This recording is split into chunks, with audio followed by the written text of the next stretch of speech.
Hey, what's going on, everybody? Zach here with Brandon Wild Pickups, and welcome back to another episode of Rewind Time. Today, we are going to be checking out a pickup I don't think we've ever videoed before.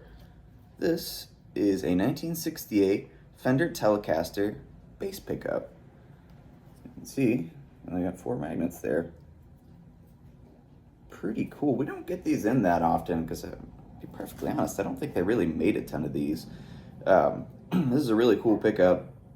So we got a gray top, a gray bottom, and then we have string around the pickup, just like a normal Telecaster. However, this string, because of the color, I'm going to say this was dipped in lacquer.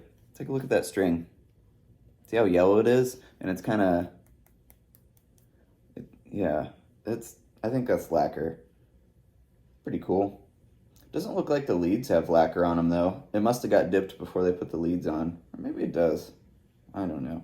Doesn't really matter. It's going to make the string hard to get off of there, I would imagine. Let's check this thing real quick. Nope, it's dead, as I would suspect. We got a handwritten date on the bottom, which you see a lot in 68. 68 is going to be kind of your transition from a handwritten date into a, like the ink stamp date that you start seeing around then. Another indicator for 68 is we have blue and yellow cloth wires here. Those were used quite a bit around that time. Kind of mid to late 60s, you see a lot of different colored cloth wires. Let's heat up the solder joints here. All right. Apologies if I seem less enthusiastic than usual. It's quite early on a Sunday morning. Come in and get some rewinds done. Okay, so we're just going to reheat those solder joints, see if that's going to bring this back to life, which I doubt. But you always got to try. Oh, yeah, I didn't even see that. See how rusty that is? This is not going to work, but we'll try. Nope. Okay, so at this point, we're going to take the leads out of it. Nice long leads on this, too. Nobody's ever cut them, which is kind of nice.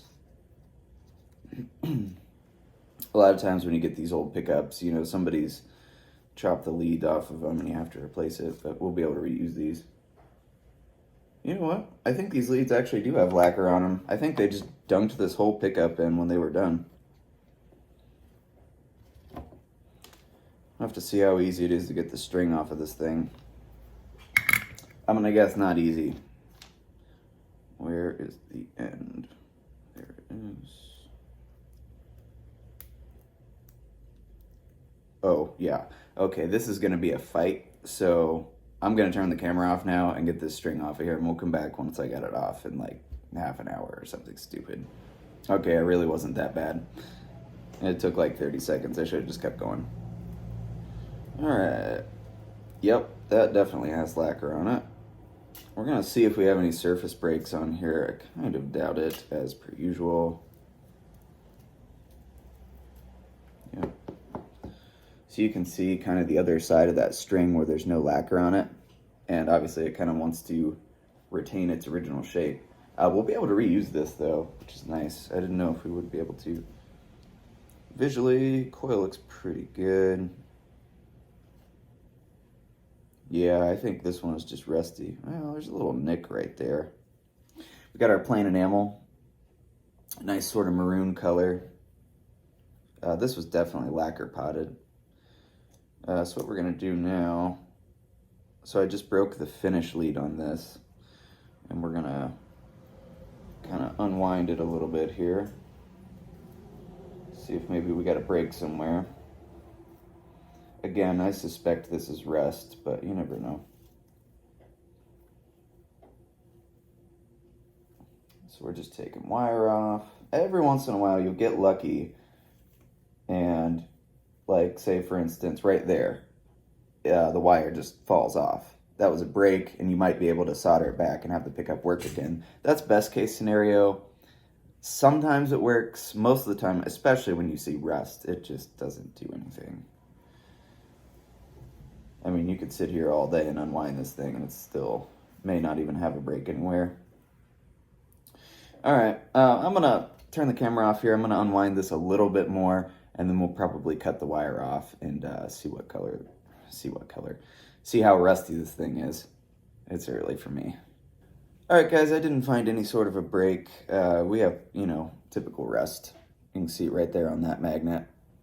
The other magnets are pretty clean, actually. It looks pretty decent, a little bit better than I thought it would. But yeah, that one on the end there, that was definitely the cause for the pickup going dead. You can also see that the flat work is kind of bent a little bit. We'll have to try to straighten that out a little. It's not unusual to see that on these old Fender pickups.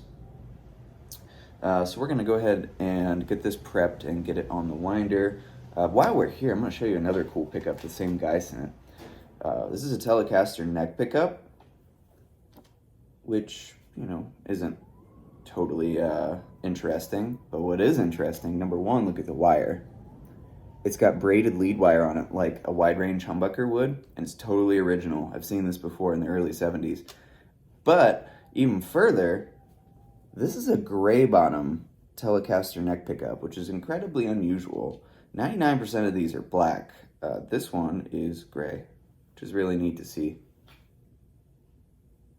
Yep, that's cool. This needs fixed as well, but that's for another day. So let's get this tele bass pickup on the winder, and we'll come back to you once we have this all wound up.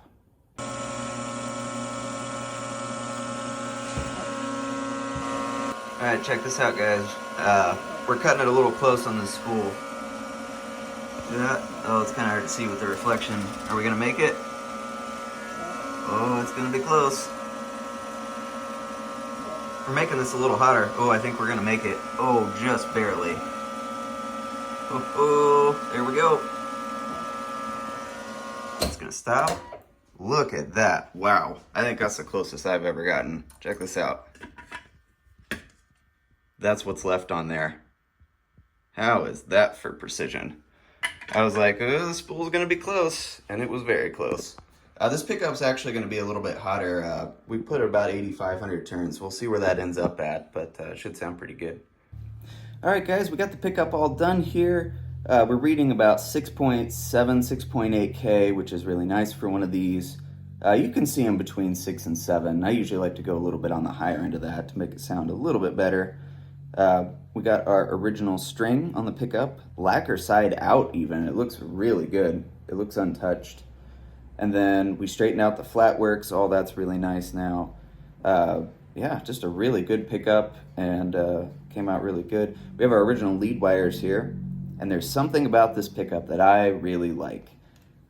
If you take a look here, there's a little hole in the flat work where the lead wires go down through it.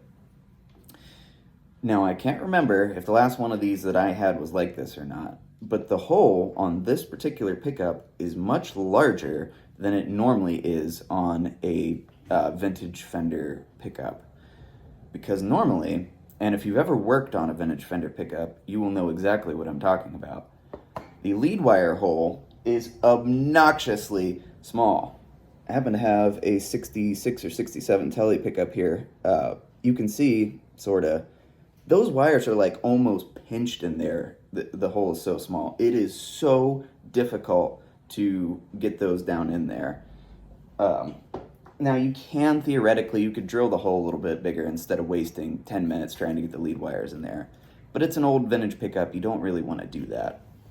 But this one, it was really easy because the hole was bigger and you just put it in there and you go. On my flat work that I cut on the laser back there, we just make the hole kind of obnoxiously large, so it's really easy to slip the wires in there. This is more the vintage correct size. Maybe a little bit bigger than that actually, but you can see the difference there. Pretty big difference. This sucks. This is easy.